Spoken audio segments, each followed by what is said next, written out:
Ya, informasinya ya dok. oke, Mohon maaf dok, oke. saya posisi di Bandung, masalahnya ini posisinya di Bandung, jadi jauh. Oh, siap, siap. Ya, silakan Ustazah. Ya. Bismillahirrahmanirrahim. Alhamdulillahirabbil alamin wassalatu wassalamu ala asrofil anbiya wal mursalin wa ala alihi wa ashabihi ajmain. Asyhadu an la ilaha illallah wahdahu la syarikalah wa asyhadu anna Muhammadan abduhu wa rasuluh amma ba'd. Alhamdulillah di malam ini Allah memberikan sehat kepada kita sehingga kita bisa istiqomah di dalam menuntut ilmu dan mudah-mudahan dalam pertemuan ini Allah memberikan barokah untuk kita semua. Dan sebelumnya saya mohon maaf karena posisi saya ini ada di luar kota atau tepatnya di Bandung, jadi mungkin tersendat-sendat masalah sinyalnya mungkin itu. Ya monggo kita mulai dok. Iya. Win, aku dulu ya, Win. Iya, ya Iya. Susi yang atur ya, aku masih terima telepon ya, silakan. Oke.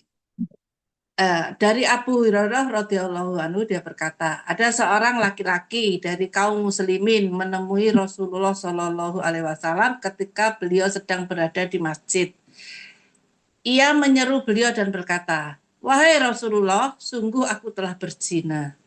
Beliau berpaling darinya dan orang itu berputar menghadap wajah beliau.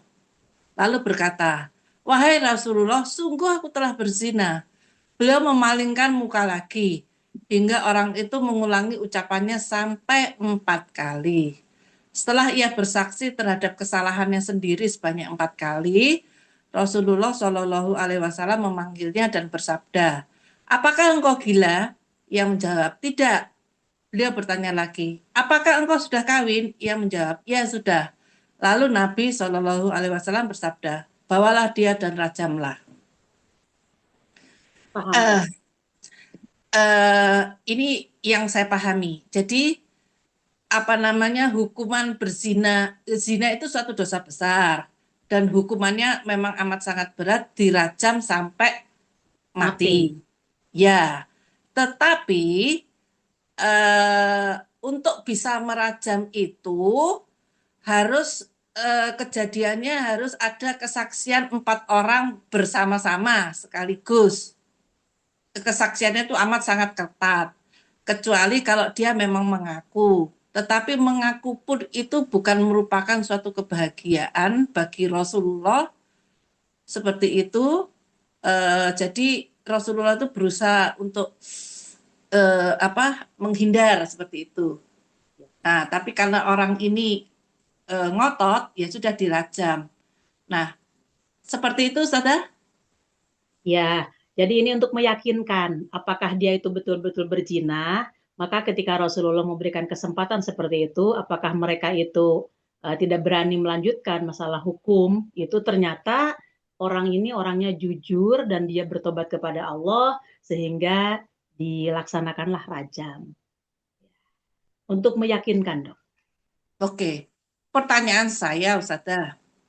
Seandainya, maksudnya begini, kan dosa apapun termasuk dosa syirik itu kalau Mm-mm. bertobat itu kan akan diampuni.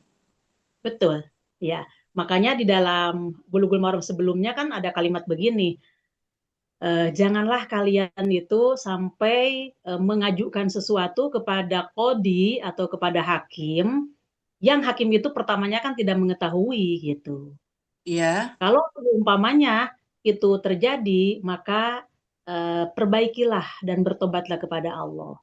Kalau masalah hakim sudah tahu seperti si laki-laki ini kan, ya, Rasulullah sudah tahu. Kalau Rasulullah toleransi dalam hal ini, ya Allah marah kepada Rasulullah karena hukum Islam harus ditegakkan. Tapi kalau umpamanya dia tidak sampai kepada hakim dan dia terus-terusan bertobat kepada Allah, Allah Maha Pengampun. Itu maknanya, Dok. ya, oh ya, Paham? ya, ya, ya. Jadi seandainya laki-laki itu tidak tidak mengatakan kepada Rasulullah dengan bertobat saja, betul-betul bertobat, itu Bertobat nasuhan. sebetulnya iya, sebetulnya sudah ya dimaafkan, akan dilupakan sama Allah ya, tidak perlu sampai dirajam ya.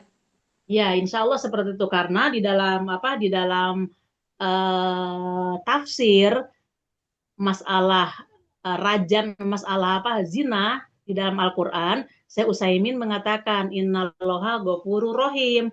Sesungguhnya Allah Maha Pengampun lagi Maha Penyayang. Nah, dimanai oleh Syekh Utsaimin Allah Maha Pengampunnya karena si orang yang berzina dari terus-terusan bertobat nasuha, tidak mengulangi lagi dan dia itu sampai nangis-nangis kepada Allah ingin ampunan. Maka di situ innallaha ghafurun, Allah mengampuni.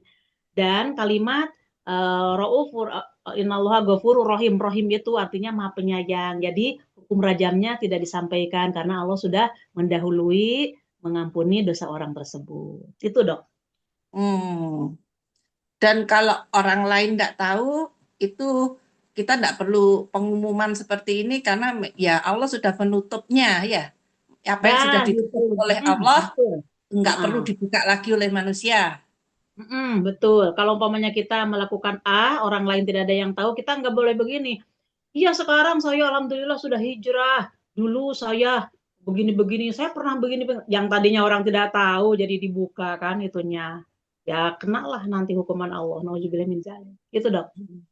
Tapi kalau seperti ustadz yang dari dulunya mantan preman apa kayak gitu sebagai bahan pembelajaran itu kan nggak apa-apa ya Ustazah? Oh, tidak boleh tetap. Soalnya Tetap nggak hukum boleh. Islam itu mengatakan ya tetap apabila kamu melakukan tadi malam kemudian kamu membongkarnya sekarang, nah itu yang tidak boleh. Jadi itu hukum berlaku untuk siapapun. Hadis itu berlaku untuk siapapun, nggak boleh. Kalau umpamanya Oh. dia, kalau umpamanya dia diketahui oleh orang banyak, oh dia dulunya begini dan begitu, ya sudah, begini dan begitu ya memang dulu backgroundnya seperti itu. Tapi orang yang memiliki background tersebut jangan menceritakan lagi tentang keadaannya dia waktu zaman dulu, itu Dok. Hmm. Oh gitu ya. Seperti Iya, misalnya Ustadz yang habis dulu jadi bukan penjudi, pemilik kasino apa kayak gitu, nggak usah diceritain itu. Kalau orang tahu ya sudah gitu. Tapi tidak iya. gitu ya. Nah, iya, tinggal dia memperbaiki diri dan kalau tahu ada orang yang nanya pun, maaf saya tidak bisa membicarakan tentang masa lalu karena saya sudah hijrah. Ditutup aja, sekat, Oh, oke. katain. Oke. Ya, siap. Hmm. Ya, Baik. biasanya kita kan lebih senang mendengar orang atau cerita orang yang mendapat hidayah ya Ustazah. Jadi dia menceritakan kronologinya sampai mendapat hidayah itu seolah-olah atau kebiasaannya itu menginspirasi yang sudah Islam tetapi tidak ada perkembangan gitu loh. Jadi ya ada benarnya ada itu ya ternyata di sini tidak boleh ya Ustazah ya. Nggak boleh. Hadis, kalau nggak salah di sebelumnya itu, kemudian dia tidak apa namanya tidak boleh menceritakan apa yang telah dia lakukan tersebut dan kalau dia kesandung di dalam masalah dosa segeralah dia bertobat kepada Allah karena hadis di masalah tobat itu banyak sekali diantaranya seandainya seorang hamba atau seandainya hambaku dia datang kepadaku dengan membawa dosa sepenuh dan bumi dan langit, maka aku pun akan mempersiapkan ampunan bagi dia sepenuh bumi dan langit pula. Tuh, hadis yang kedua, seandainya generasi ini mereka tidak melakukan dosa, maka akan aku wafatkan semuanya, maka aku gantikan dengan generasi yang baru, yang dia itu melakukan dosa, kemudian aku mengilhamkan untuk bertobat. Nah, itu artinya apa? Bukan dalam arti Allah suka kepada orang yang melakukan dosa atau maksiat, akan tetapi itu adalah merupakan rahmat Allah untuk orang pendosa, jangan sampai dia putus asa terhadap ampunan dari Allah. Itu Susi. Hmm. Hmm. Insya Allah nikmat kok kita mempelajari secara sunnah itu. Karena semuanya dalilnya kita baca dan alhamdulillah kita dari satu hadis ke hadis lain itu memperkuat dan kita insya Allah di situ zadathum imana akan bertambah iman orang-orang itu apabila dibacakan kepada mereka ayat-ayat Allah. Termasuk sunnah ini adalah ayat-ayat Allah. Monggo, Oke, Dokter Dia. baik. Lanjut dulu, Saudara.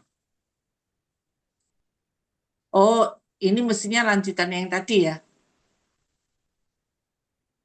Masih maksudnya kesaksian yang tadi mengatakan apa? Ya Rasulullah saya berzina itu Iya, Rasulullah masih ngecek lebih detail, barangkali kamu hanya menciumnya, memegangnya, atau mungkin hanya melihatnya, kan begitu ya? Yang ya untuk 1250 ini ya, untuk meyakinkan. meyakinkan ya. Baik, lanjut ya Saudara. Nah, siapa Sus? Gilirannya Sus, 1251.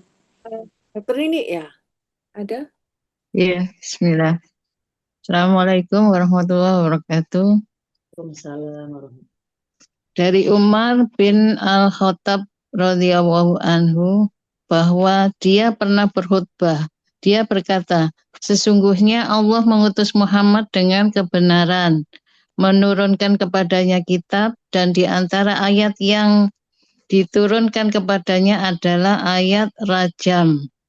Kami membacanya, menghafalnya, serta memahaminya. Rasulullah Shallallahu Alaihi Wasallam menjalankan hukum rajam. Kami pun menjalankannya juga setelah beliau. Aku khawatir bila mana telah berlalu masa yang panjang kepada manusia ada yang berkata, kami tidak mendapati hukum rajam ada dalam kitab Allah, sehingga mereka tersesat karena meninggalkan kewajiban yang Allah turunkan. Sesungguhnya rajam benar-benar ada di dalam kitab Allah Ta'ala bagi orang yang berzina dan sudah kawin, baik laki-laki maupun perempuan. Apabila buktinya telah jelas atau terlihat hamil atau adanya pengakuan. Paham, Dok? Ya. Jadi sebetulnya rajam itu ada di dalam kitab ya, Ustazah. Cuman dikhawatirkan di masa yang akan datang itu manusia tidak, ya Ustazah. Ya, ditinggalkan hukum rajamnya. Iya, iya. Apakah sekarang ini dilaksanakan atau ditinggalkan, Dok? Iya. Sekarang terbukti ya Ustazah, nggak ada. Apa yang disabdakan oleh Rasulullah, maka Nabi ma'angzalallahu alaihi ayatul rujmi. Koronaha wa wa'ainaha parojama Rasulullah SAW.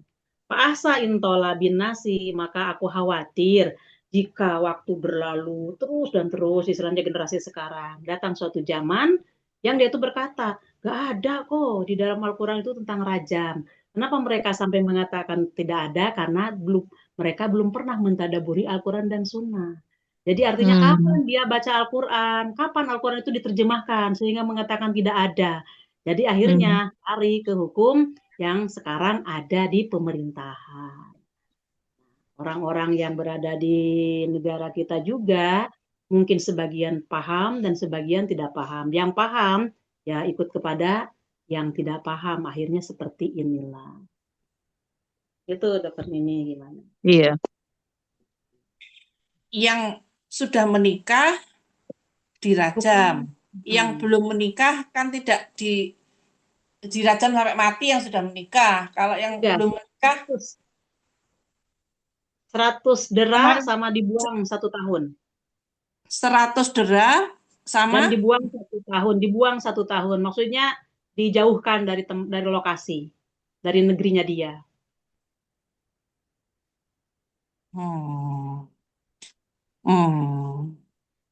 Ya.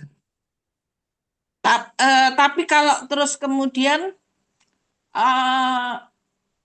kawin kontrak, Siri, kan sekarang ada desa kawin kontrak, itu gimana? Mohon maaf, Bu.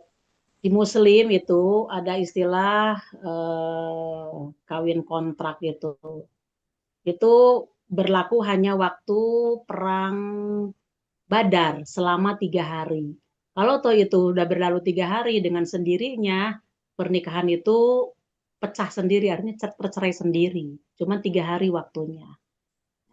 Kemudian kalau sekarang istilah nikah siri bukan nikah kontrak namanya.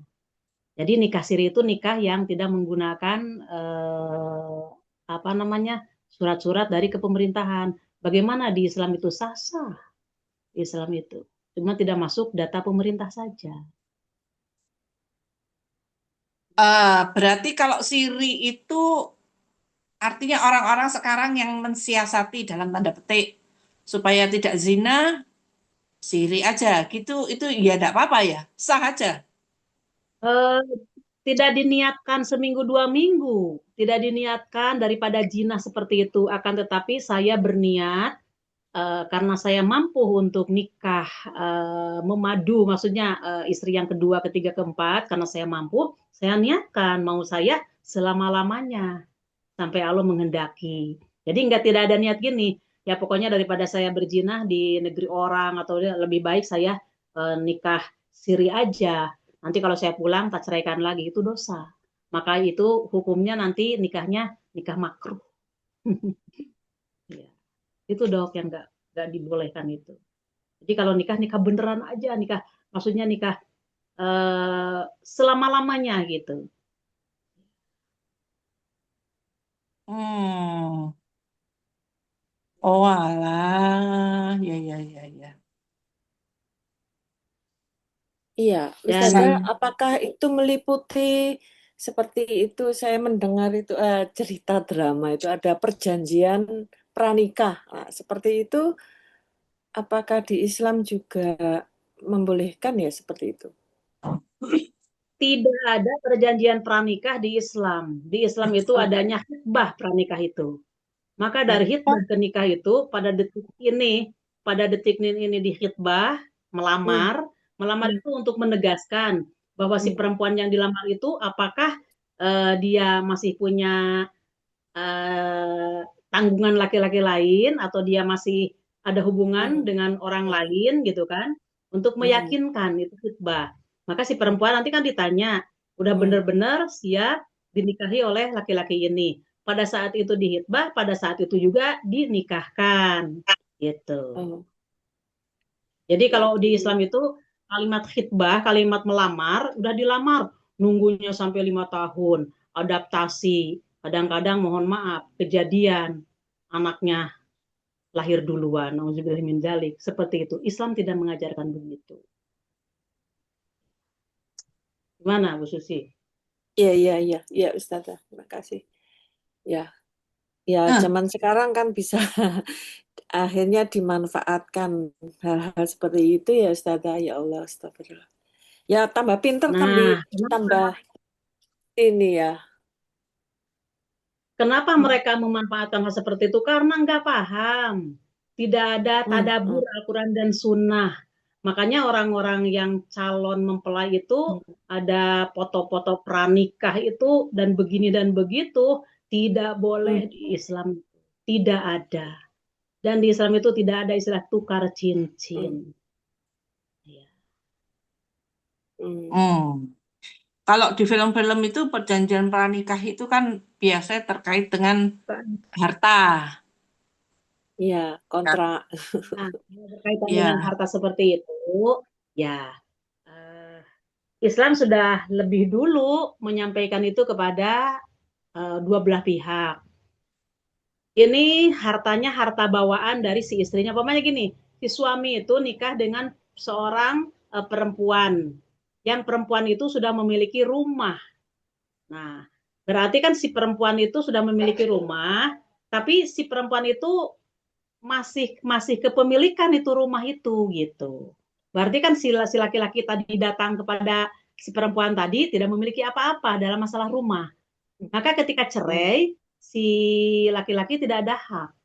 Akan tetapi ketika itu rumah masih menjadi kepemilikan istrinya dan belum dihibahkan kepada, kalau ada anak, kepada anaknya, kepada keluarganya, berarti ketika si perempuan meninggal karena sudah terjalin ikatan pernikahan, tetap si laki-laki itu mendapatkan bagian. Jadi perjanjiannya itu gini, ya udah saya mau nikah, tapi maaf ya, ini memang rumah saya, akan tetapi oleh saya mau dihibahkan oleh kepada anak saya. Jadi Anda jangan nuntut seandainya Anda sudah nikah sama saya karena ini sudah dihibahkan. Itu maksudnya perjanjian tersebut adalah pemberitahuan kepada calon suaminya gitu.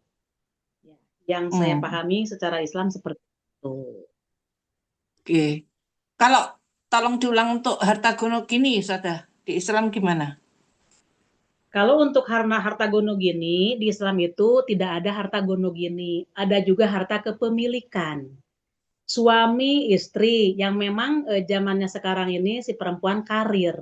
Maka ketika nikah dari awal, si perempuan punya uang, mohon maaf saya contohkan aja, si perempuan punya uang 500 juta, si laki-laki punya uang 500 juta umpamanya. Yuk, ini tabungan saya 500 juta, punya Anda kepada suaminya 500 juta. Yuk kita belikan ya yang harga 1M, ya belikan. Berarti itu adalah ketika meninggal, masalah rumah aja saya membahasnya ini, masalah rumah saja. Maka ketika si laki-lakinya meninggal, yang dibagikan itu adalah harta milik suaminya. Maka di situ tidak ada gono gini, akan tetapi ada kepemilikan. Tadi kan kepemilikannya 500 juta milik si istrinya. Berarti diambil dulu 50% untuk istrinya. Yang 50% itulah yang dijadikan harta waris. Tidak ada gono gini di dalam Islam.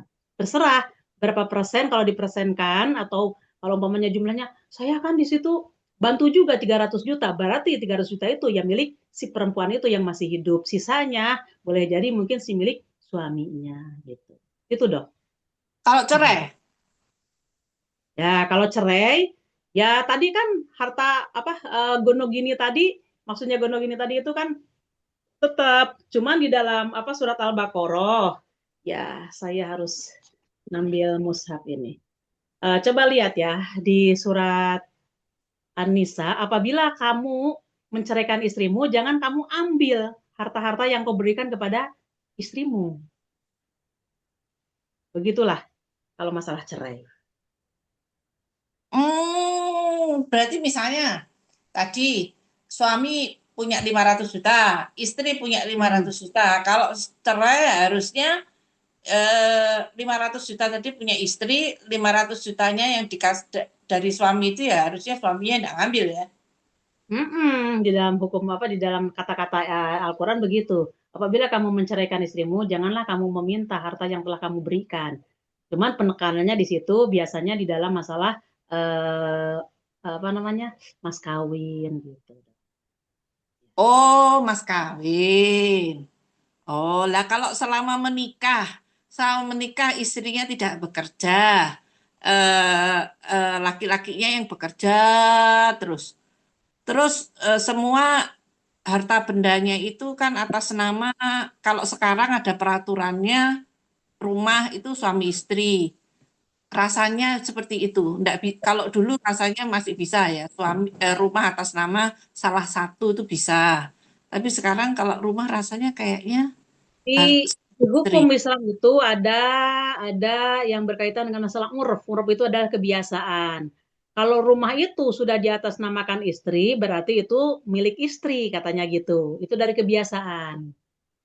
Jadi dipahami di dalam Islam, oh ini rumah aku namakan atas kamu. Berarti seolah-olah si laki-laki itu menghibahkan biaya-biaya pembangunan rumah atau biaya pembelian rumah.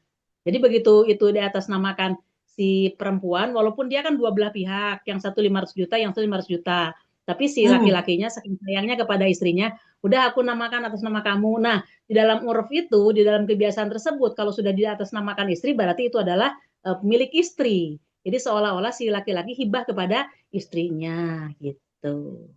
Kalau atas nama berdua termasuk. Ya, kalau atas nama Cerai. berdua ya itu masih berdua gitu. Oh gitu. Nah, makanya harus hati-hati memang di dalam masalah harta itu gitu. Dan makanya di sini yang bisa menyelesaikan solusi ini adalah dua belah pihak paham terhadap keterangan dari Al-Quran dan Sunnah. Tapi kalau dia tidak mengaji tadabur, ya dia tidak akan paham. Jadi nanti bawa karep sendiri. Hmm. Baik, Gimana, Dok? Ustazah. Ya. Sekarang begini, Dok. Saya jelaskan lagi sedikit. Ketika rumah itu udah menjadi hak kepemilikan dua belah pihak. Seandainya si A ini, si suaminya meninggal duluan, atau perempuannya meninggal duluan, tapi dia belum ada hibah kepada anak-anaknya. Berarti tadi kan umpamanya saya masih bertolak di 500 juta masing-masing. Kemudian si suami itu meninggal, berarti yang dibagikan kan 500 juta ya, Dok? Ya. Karena yang 500 juta itu kan kepemilikan si istri kan. Nah, Ya. yang 50 juta itu apakah si suami sebelum meninggal dia ada pesan wasiat kepada siapapun? Yang kedua, apakah si suami itu punya utang? Maka dari 500 juta itu diselesaikan permasalahan yang saya terangkan dua unsur tadi. Kemudian pemulasaraan jenazahnya pun diambil dari hartanya yang tadi. Nanti setelah itu totalnya berapa sisa dari keseluruhan. Nah, si suami umpamanya punya anak. Berarti kan nanti si perempuan berarti mendapatkan 1/8. Berarti yang sisanya setelah diambil 1/8 itu dibagi apakah anaknya perempuan saja atau laki-laki saja atau campur. Itu kan ada peraturannya di surat An-Nisa. Nah, kalau toh dia tidak menghibahkan kepada anaknya, berarti dia meninggal, yang 500 juta itu tidak terbawa pahalanya. Tapi kalau dia waktu hidupnya udah ini bagianku. Nah, bagianku kan di sini ada 500 juta. Nah, yang bagianku ini adalah saya kasihkan kepada anakku dua-duanya. Ya udah bagi rata untuk anak-anak saya. Ya, maksudnya anak saya itu ya mungkin ada anaknya dari mamah pertama atau ada anaknya dari sekandung ini tidak punya anak lagi. Saya pokoknya yang 500 juta itu saya kasihkan untuk anak saya, untuk yang berdua atau untuk kamu juga bertiga silahkan. Karena kan kamu istriku, aku punya anak dua. Maka harta yang 500 juta itu saya hibahkan sekarang. Jadi si suami tinggalnya di rumah itu sudah tidak memiliki kepemilikan harta. Jadi nunut kepada istrinya, kepada dua anaknya tersebut. Ketika dia meninggal, terbawa pahalanya karena hasil hibah. Ya. Tapi kalau dia membagikan waris, tidak mendapatkan apa-apa di akhirat. Yang mendapatkan waktu dia kerjanya saja. Ustazah, Ya, mohon maaf, mau nyambung. Itu saya mohon ini ya, meyakinkan. Itu kalau maksudnya kalau sebelum meninggal sudah menghibahkan, itu mendapatkan pahala untuk suaminya tadi itu ya. Tapi kalau iya, kalau dia meninggal. Iya, tapi kalau dia belum menghibahkan, dia tidak jadi harta waris. mendapat. Tidak, jadi harta waris. Kembalinya harta itu kepada Allah. Maka Iya, Allah lah kepada yang Allah. membagikan. Oh, iya. Jadi kalau dia menghibahkan dulu itu yang ini yang saja ya, yang. Nah, sekarang kalau misalkan itu kebalikan Ustazah. Misalkan itu rumah suami istri gitu ya. Kemudian istrinya Mohon maaf, putus-putus Dok, sebentar ya Dok. Putus-putus sebentar Dok. Mohon maaf. Ya, mohon diulangi. Iya. Mohon maaf, mungkin suara saya udah jelas. Udah jelas, cuman tadi terputus-putus. Oh, iya. Sekarang jelas ya. Jadi gini, kalau misalkan itu yang menghibahkan si istri. Jadi sebelum meninggal itu dia menghibahkan dulu. Itu kejadiannya nanti sama ya Ustazah. Perhitungannya sama dan nanti juga si istri itu juga akan mendapatkan pahala di akhirat nanti gitu ya. Iya. Karena sudah dihibahkan. Jadi dia selama hidup adanya di rumah itu dia hanya nunut kepada suaminya dan kepada anaknya. Dia sudah tidak punya kepemilikan. Karena ketika hibah, kepemilikan sudah lepas. Ya. Jadi kesimpulannya lebih baik kalau kita masih hidup lebih baik itu kita menghibahkan ya Ustazah ya. Ya Dok, iya supaya pahalanya dapat. Tapi kalau kita punya aset-aset yang lain, usahakan jangan dihibahkan terus kepada anak. Masalahnya anak kan sudah berkecukupan umpama. udah kebagian rumah-rumahnya. Tolong kita cari aset untuk jariyah.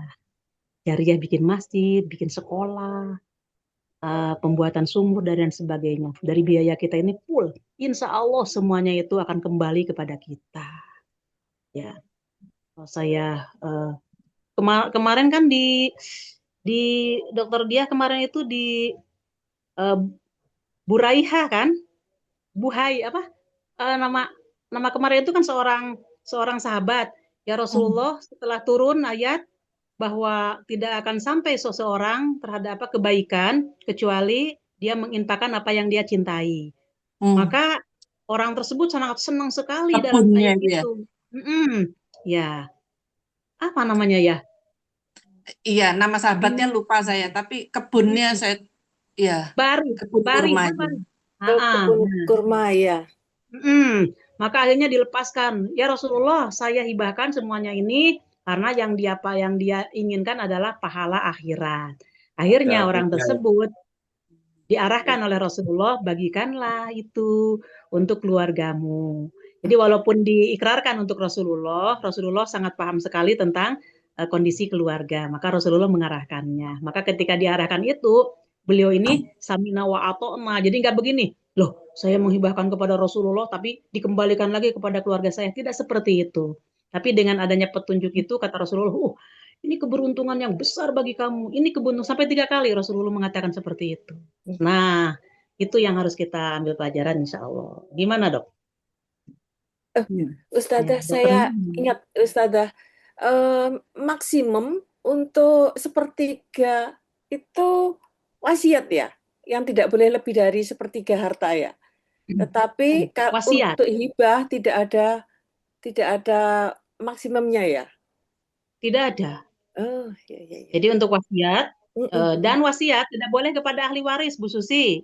Umpamanya nanti kalau saya sudah meninggal, ini tolong dibagikan kepada anak-anak saya. Gak boleh. Gak boleh. Anak-anaknya sepertiga itu maksimum ya. Sepertiga. Kalau umpamanya si orangnya begini, ini saya punya ya aset ini, tolong dibagi 2 aja untuk anak saya kalau saya sudah mati. Nah, itu tidak boleh. Yang mendengar itu harus diluruskan. Satu, tidak boleh kepada anak-anaknya karena anak termasuk ahli waris. Yang kedua, tidak boleh separuh itu karena melebihi sepertiga. Gitu. Ya. Tapi kalau hibah tidak ada batasannya ya Ustazah ya. Ya Allah, karena pahalanya. Dari sini kita mempelajari tentang kehidupan Rasulullah. Mana Rasulullah harta yang ditinggalkan? Kemewahan apa yang Rasulullah tinggalkan? Bahkan Rasulullah pun meninggalkan sebidang harta, sebidang tanah, kata-katanya seperti ini. Setelah aku meninggal ini aku tidak meninggalkan harta kekayaan. Dan harta kekayaan yang itu adalah aku jadikan sebagai jariyah, sebagai infak. Akhirnya istri-istrinya itu dinafkahi dari jariyahnya Rasulullah tanah tersebut. Penghasilannya dibagikan kepada istri-istri Rasulullah dipimpin oleh Abu Bakar Siddiq pada waktu itu. Itulah. Maka dari itu kita bisa mengambil hadis-hadis yang panjang, yang banyak mengenai masalah harta kekayaan dan mengenai masalah kehidupan di dunia. Jadi boleh jadi harta yang dibanggakan di dunia dan itu merupakan sebuah kemewahan bagi pemiliknya karena tidak ada transaksi dengan Allah di dunia ya capeknya seperti itu, di akhirat tidak mendapatkan apa-apa. Boleh jadi rebutan untuk istri yang keduanya, untuk dan lain-lain sebagainya. Gimana? Maaf, Ustazah. Ya? Saya belum paham Rasulullah punya sebidang tanah, kemudian tidak dibagikan kepada istri-istrinya, tapi dijariahkan, enggak paham saya. Tadi kan antara wasiat itu enggak. Di Muslim, Dok. Di Muslim bisa dibuka enggak ya? Ini saya pakai HP 1. Di Muslim Di situ Ya, dikatakan bahwa Rasulullah tidak meninggalkan harta kekayaan, ya, ya, tidak mewarisi Rasulullah itu. Akan oke. tetapi harta yang dimiliki oleh Rasulullah tersebut itu dijadikan sebagai sedekah. Yang aku tinggalkan itu sebagai sedekah. Kata-katanya gitu. Nah, waktu itu Fatimah, putrinya Rasulullah itu menuntut kepada Abu Bakar, minta warisan dari ayahnya. Dijawab oleh Abu Bakar. Rasulullah itu mengatakan seperti itu. Aku tidak meninggalkan apa-apa masalah harta warisan, tapi aku meninggalkan tanah pun aku jadikan sebagai sedekah. Maka Abu Bakar tidak berani membagikan harta Rasulullah itu karena sudah disedekahkan oleh Rasulullah. Tapi ketika penghasilan dari sedekah yang dikelola oleh beliau, itu kan disedekahkan lagi hasilnya kepada istri-istrinya. Gitu. Jadi sebagai amal jariah Rasulullah itu terus mengalir dan dikelola oleh Abu Bakar Siddiq. Gitu Dokter Dia, bagaimana? Kan ada seorang sahabat yang mau meninggal, terus harta saya mau saya kasihkan separuh gitu. Oh, jangan. Ya, seberapa itu kan jangan. Maksudnya artinya kan mendahulukan mendahulukan keluarga dulu kan? Ya, kan si Ya. sahabat itu saya tidak punya ahli waris kecuali hanya satu, anakku perempuan. Bolehkah aku Mm-mm. menginfakannya seperdua? Kata Rasulullah, nggak boleh. Bagaimana sepertiga? Nggak boleh. Bagaimana seperempatnya? Nggak boleh. Bagaimana kalau sepertiga gitu? Maka itu sepertiga lebih baik daripada kamu meninggalkan keluargamu itu keleleran gitu, minta-minta kepada orang lain.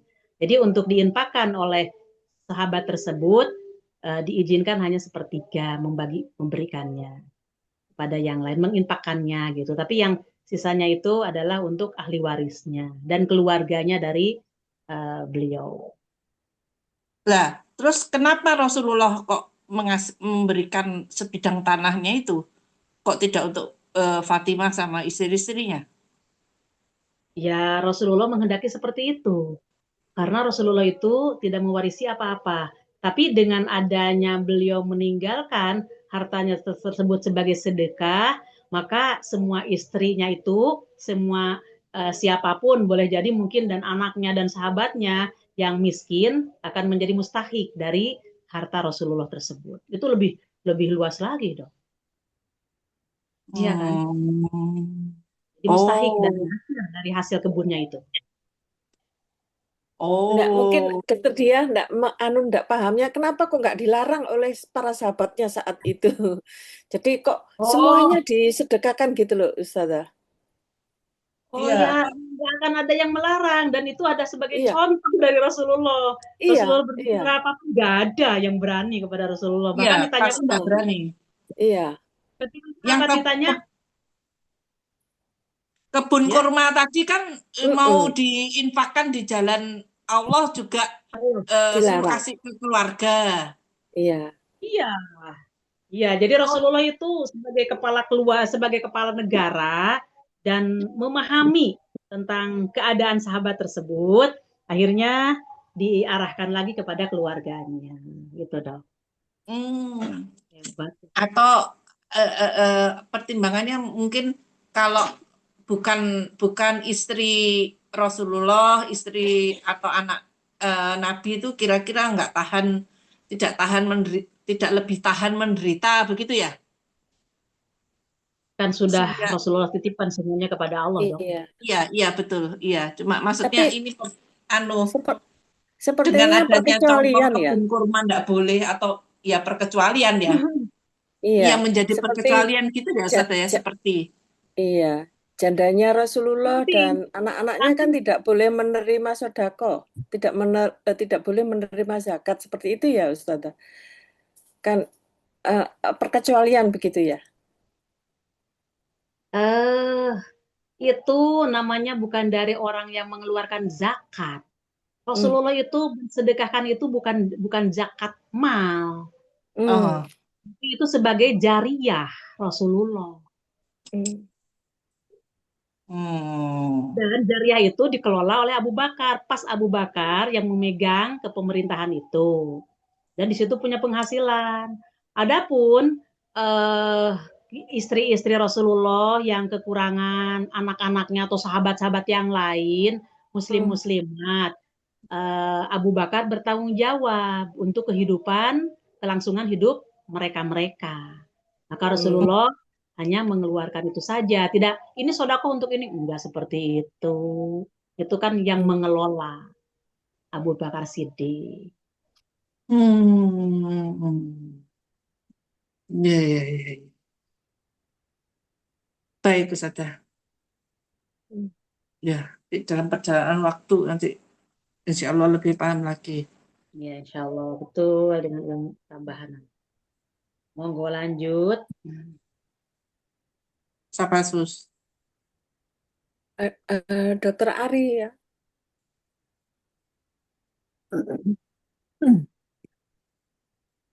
Dari Abu Hurairah radhiyallahu anhu dia berkata, aku mendengar Rasulullah Shallallahu Alaihi Wasallam bersabda, apabila budak wanita milik salah seorang di antara kalian telah jelas terbukti berzina, maka cambuklah dia dan janganlah dia dicaci maki. Dan jika ia berzina lagi, maka cambuklah ia dan jangan dicaci maki. Lalu apabila ia terbukti berzina lagi untuk ketiga kalinya, maka juallah dia meski hanya dihargai seutas rambut. Muttafaq alaih. Lafaz ini adalah lafaz Muslim. Paham, Dokter Ari gimana? Jadi kalau budak berzina itu hukumannya dicambuk. Yes. Tapi tidak boleh dicaci maki. Sampai 3 kali.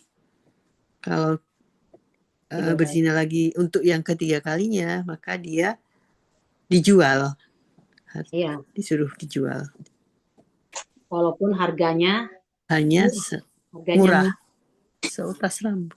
Ya, seutas rambut artinya tidak berharga. Maksudnya, ya aku jual amatku ini hanya 100.000 gitu kan, atau hanya berapa 10.000 rupiah gitu.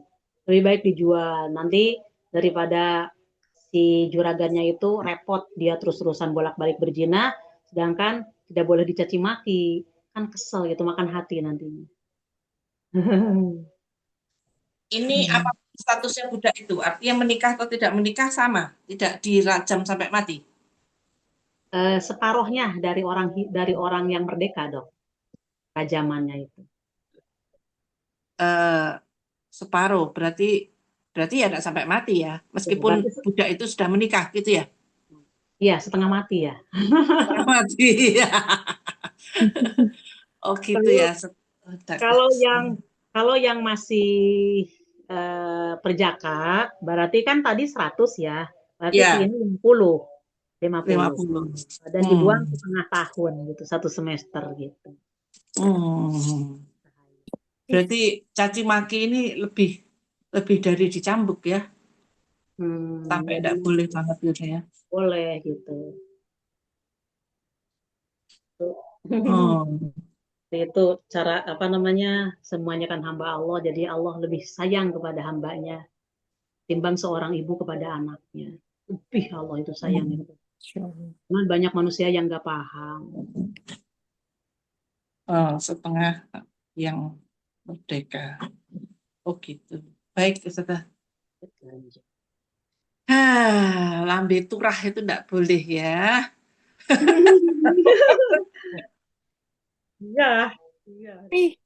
Ya, positif negatifnya banyak juga. Iya.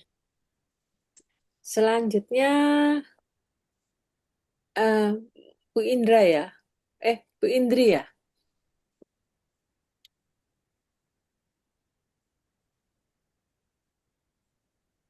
Tidak respon ya. Ada Dokter Kartini ya. Ya. Monggo. 253 ya.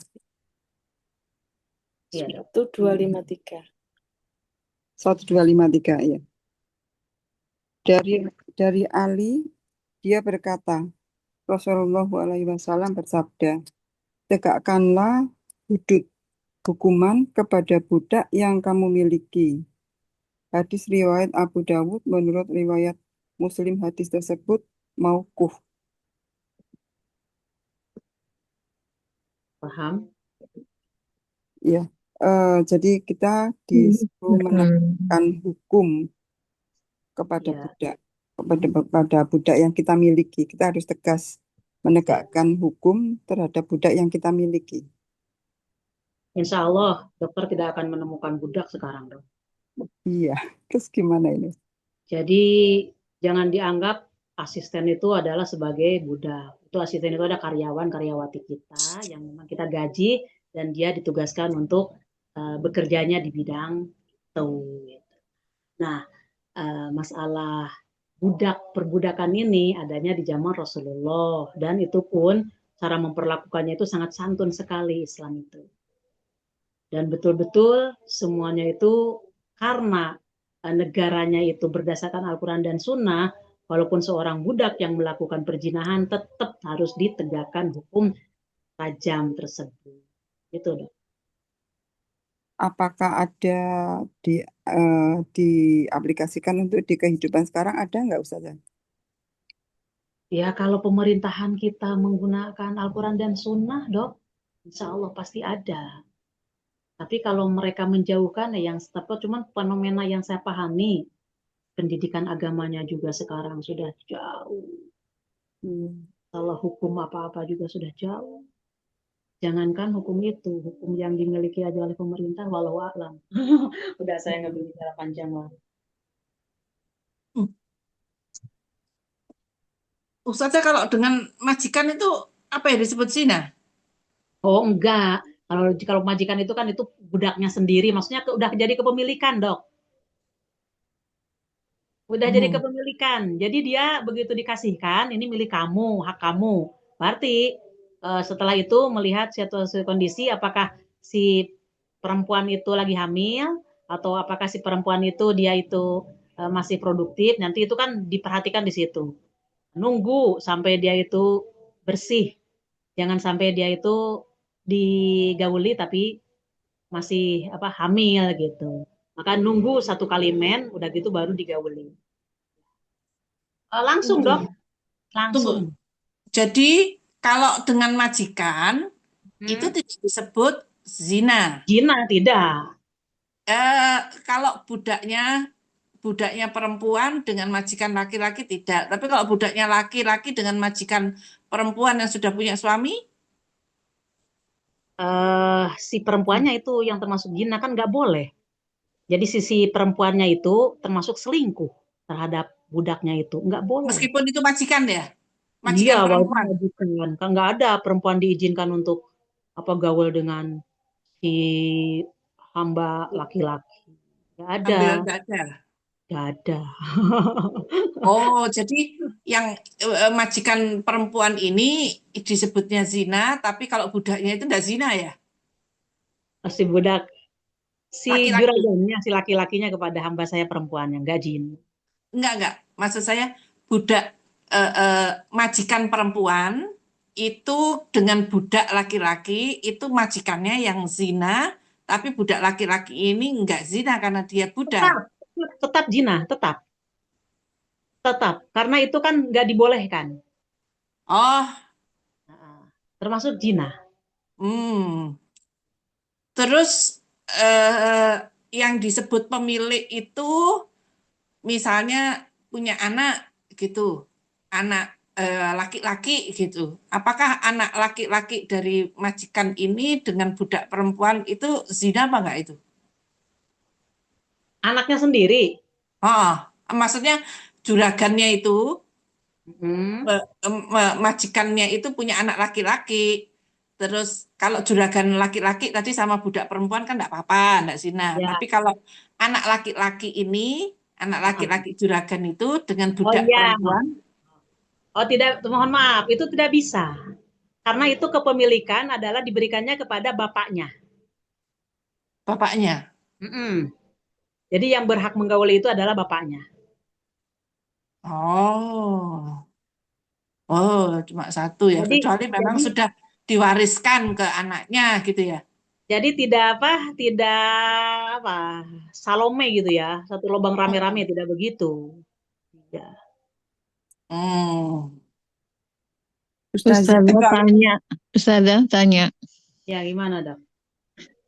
Maksudnya kepemilikan budak itu apakah melalui pernikahan atau bagaimana ya Ustazah? Nggak paham saya. Nggak perlu nikah, lah kan begini dok, mohon maaf ya. Iya ya. Orang yang beriman dengan orang-orang yang kafir itu berperang. Orang-orang yang beriman menang.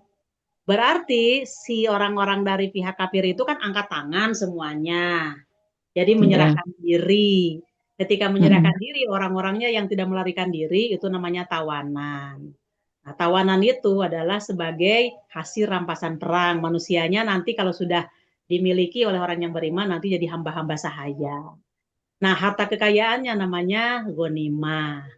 Nah, nanti ada waktunya pembagian. Setelah selesai perang, ya dibawa pulang si tawanan tadi. Siapa ini yang ikut perang, maka Rasulullah itu membagikannya. Boleh jadi satu orang dapat 2, boleh jadi satu orang dapat 3, boleh jadi satu orang dapat seorang. Nanti di situ Rasulullah yang membagikannya. Setelah ada penyerahan itu, berarti yang menerima itu sudah menjadi miliknya. Karena sudah menjadi miliknya, itu namanya hamba sahaya bagi orang yang menerima tadi. Itu orang-orang kafir yang kalah. Nah, ketika sudah menjadi kepemilikan, ya tidak dinikah pun tidak apa, karena kan sudah diserahkan kepada itu. Ini milik kamu gitu. Oh, walaupun tanpa ada pernikahan gitu ya? Iya, karena itu sudah miliknya. Oh. Halal. Iya, Ustazah, itu kan zaman Rasulullah ya, artinya sistem negara Islam ya, contohnya saja Arab itu, apakah masih memberlakukan sistem budak ini? Kan tidak lagi ya, Ustazah? Nggak ada sekarang, karena nggak ada peperangan orang yang beriman melawan orang kafir untuk menegakkan agama Allah. Nggak ada. Sementara ini, wallahu alam. Tempat yang lain. Izin Ustazah, Rasulullah itu kan punya istri yang dari kafir dulu itu apa? Kalah perang atau dikasihkan waktu itu? Iya, itu siapa? Siapa? Al-Qibtiyah. Sebentar ya. Sophia Al-Qibtiyah. Sophia. Itu adalah putri rajanya Mesir. Rajanya Mesir, kafir, jadi putrinya itu kan mereka kalah orang Mesir itu. Akhirnya si putrinya ini jadi tawanan. Itu diminta oleh diminta oleh panglima perang. Maka kata Rasulullah, ambillah, nah gitu kata Rasulullah. Maka sahabat-sahabat yang lain protes, jangan, itu adalah anaknya ketua kafir Quraisy gitu ya, kafir Mesir, itu lebih layak untuk Rasulullah. Maka disampaikan itu kepada Rasulullah, maka Rasulullah mengambilnya Sophia dan kamu cari yang lain gitu. Nah, dari Sophia ini Rasulullah punya anak namanya Ibrahim. Tapi meninggal di usia balita, masih menyusui. Jadi sebetulnya Sophia itu statusnya budak ya? Iya, hamba sahaya ya. Tapi kemudian dinikah sama Rasulullah, jadi merdeka gitu. Kalau nggak salah itu enggak langsung aja itu langsung dia ya dinikah kan udah jadi milik. Jadi nggak dinikah, milik Rasulullah. Hamba sahaya. Kecuali nanti kalau dimerdekakan nanti oleh Rasulullah itu ya ditebus apa bagaimana gitu. Itu nantinya gitu. Tapi tidak disebutkan. Tidak disebutkan ditebus ya. Nah, ini Aisyah itu yang cemburu kepada ini, Dok. Iya. Sampai kata-katanya kan dihina oleh Aisyah. Pendek gitu kan. Orangnya pendek. Akhirnya Rasulullah itu kan marah. Seandainya ucapanmu itu dimasukkan ke dalam lautan, maka itu lautan itu penuh dengan dosa-dosamu, katanya gitu. Menghina itu maksudnya menghina terhadap ciptaan Allah. Aisyah sendiri yang Iya. berbicara. Iya. Wong, kalau misalnya jelas-jelas berzina tadi itu ya enggak boleh dicaci maki ya. Apalagi ini enggak zina ya Nah, itu kepemilikan. dikata-katain. Oh, oke. Baik ya. Islam itu ya. Oh, udah santun banget kalau kita paham apa namanya prosedurnya, paham ilmunya. Yang suka menghina, mencaci itu ya orang yang nggak paham. Berat sendiri. Iya. Paham itu memberatkan diri sendiri. Monggo lanjut. Siapa Sus? Lanjut. Uria ya. Bisakah? 1254 ya. Dari Iman Suaranya? bin Husain Ya. Serak radhiyallahu anhu bahwasanya ada seorang wanita dari Juhaina yang datang menemui Nabi Shallallahu Alaihi Wasallam dalam keadaan hamil karena berzina dan ia berkata, "Wahai Nabi Allah, saya harus dihukum. Tegakkanlah hukuman itu kepada saya." Kemudian Rasulullah SAW memanggil walinya, lalu bersabda, perlakukan ia dengan baik. Apabila ia sudah melahirkan, bawalah ia kepadaku. Maka ia melakukannya, beliau menyuruh untuk mengikat pakaiannya agar auratnya tidak tampak. Kemudian memerintahkan untuk merajamnya. Setelah itu beliau mensalatinya. Umar pun berkata, "Wahai Nabi Allah, apakah engkau mensalatinya padahal ia telah berzina?" Beliau menjawab, "Sungguh ia telah bertobat dengan tobat yang seandainya dibagi rata kepada 7 orang dari penduduk Madinah, tentu cukup 70. bagi Sabrina mereka." 70. Oh ya, 70. Ya. 70 orang dari penduduk Madinah, tentu cukup bagi mereka. Apakah engkau mendapatkan seseorang yang lebih mulia daripada seorang perempuan yang menyerahkan dirinya untuk Paham. Berian. ini menyadari dia melakukan zina, menyadari kesalahannya, terus kemudian dia dalam keadaan hamil, setelah melahirkan baru dihukum dengan merajam, begitu kan? Iya, ya. Si perempuan ini tidak mendatangkan saksi, tapi dia melalui pengakuan dirinya sendiri dan ada saksinya yaitu bunting, gitu kan? Maka Rasulullah SAW sangat bijaksana, ya tunggulah sampai kamu melahirkan. Iya. Nanti setelah melahirkan, ya tunggulah sampai anak itu menyusui dulu. Maka setelah itu didatangkanlah setelah selesai tanggung jawabnya dia terhadap anaknya, terhadap semuanya. Maka dirajamlah orang tersebut dan ditutuplah pakaiannya supaya tidak tersingkap. Maka Rasulullah SAW bersabda, "Laqad tabat taubatan," maka sungguh benar-benar dia itu sudah bertobat. Seandainya tobatnya dia itu dibagikan ke penduduk Madinah sebanyak 70, tentu semuanya akan kebagian. Nah, terus apakah yang lebih utama di sisi Allah? Dia menyerahkan dirinya kepada Allah untuk kembali kepada Allah dengan pasrah menerima hukuman dari Allah di dunia. Dan Rasulullah menyelatkannya, Umar protes, dia kan zina katanya. Maka dijawab oleh Rasulullah dari kalimat yang tadi. Diampuni oleh Allah dosa-dosanya. Bagaimana? Terus status anaknya gimana, Ustazah? Kan enggak ada ortunya. Status anaknya binnya kepada binti mamahnya. Binti mamahnya yang sudah meninggal ini. Binti mamahnya. Jadi tidak dibinkan kepada si yang menjinahinya, yang biologisnya itu tidak. Hukum di Islam begitu. Jadi anak mamahnya.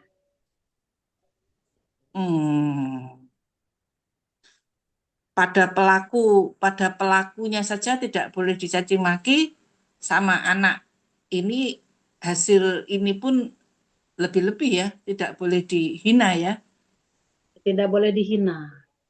Karena itu sudah qadarullah, Dan kalau masalah penghinaan nggak boleh, tapi rajam ditegakkan gitu. Tapi si laki-lakinya kan nggak disebutkan di sini, nggak, karena mungkin kabur kok, melarikan Hmm. diri. Jadi ini perempuan yang memasrahkan diri. Iya, sudah. Aduh, kalau zaman sekarang ya, Oh, habis itu. pelakor. Itu habis apa banjir darah, Dok. Iya, judulnya aja pelakor, gitu ya. Masya Allah. Astagfirullahaladzim. Baik, saja. Aduh, iya ya. Iya ya, saya pikir maki-maki itu ya wajar, karena jengkelin ya. Ternyata tidak boleh ya. Tapi tegak, hukum Allah ditegakkan. Iya, Amar hukum ma'ruf saja tanpa ini. Bahkan even budak pun tidak boleh ya. ya. Aduh, mulut ini benar-benar harus dijaga ya. Makanya kata Rasulullah di hadis yang lain, yang bisa menyelamatkan dia dari surganya Allah yaitu Rasulullah menunjuk kepada mulutnya. Nah, dengan mulut itu tengkuruban ke dalam neraka, dan dengan mulut itu pula masukkan ke dalam surga.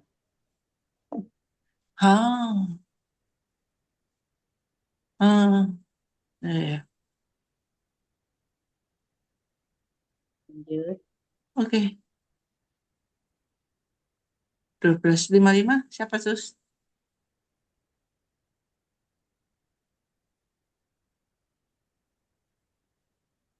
Jeng Susi. Aku wae, aku. Oke. Dokter Sinta, ya Ya. betul. Dari Maaf. Jabir bin Abdullah radhiyallahu an, dia berkata, Nabi Shallallahu alaihi wasallam pernah merajam seorang laki-laki dari suku Aslam dan seorang laki-laki dari golongan Yahudi serta seorang wanita. Hadis riwayat Muslim. Nah, kenapa itu Ustazah kok dirajam? Masalahnya orang Yahudi itu kan memiliki Taurat. Di dalam Taurat hukum rajam ada, sama dengan di Al-Quran. Maka Rasulullah cara menegakkannya sama, yaitu mereka dirajam kalau berzina. Gitu. Ini pemberitahuan kepada kita bahwa siapapun yang berzina, dia dari kafir, Agama apa aja? enggak dari agama saja, apa saja, tapi ini dari kafir ahli kitab. Umpamanya Yahudi Nasrani berada di posisi Islam, di negara Islam, maka seandainya dia berzina dihukuminya seperti ini rajam. Karena di dalam Taurat dan Injil itu ada hukum rajam.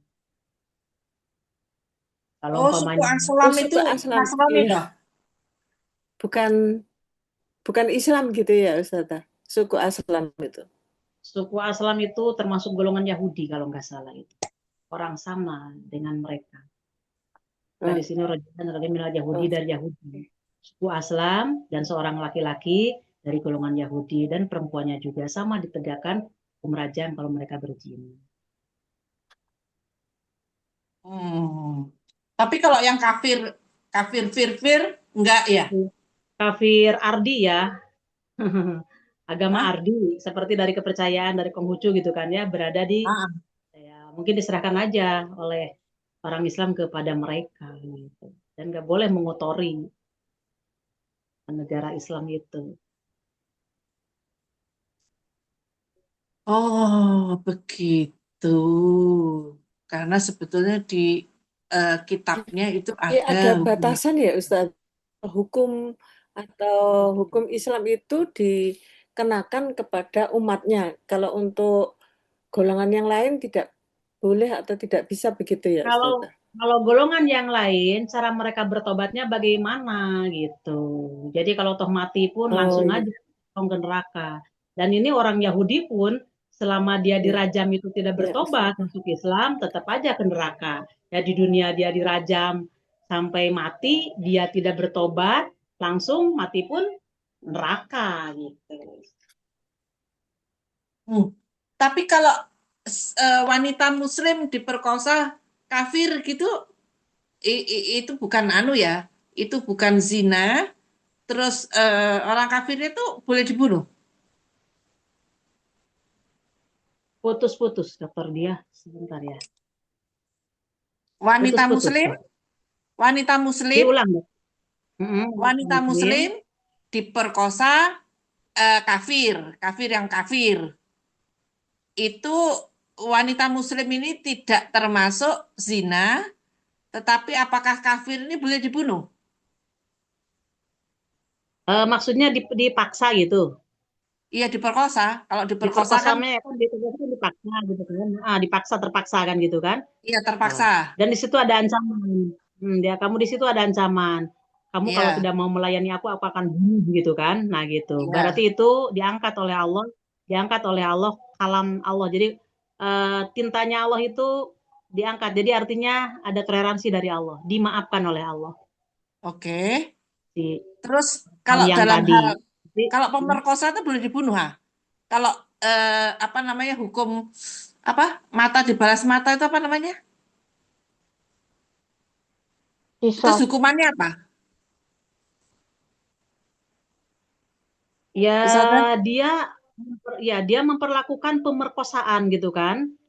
Iya. Dia memperlakukan pemerkosaan, dia sudah pasti dirajam karena yang yang mendorong untuk jinahnya kan dia, sedangkan si perempuannya itu kan menolak, ada paksaan. Yang dirajam adalah si laki-lakinya tadi, perempuannya tidak.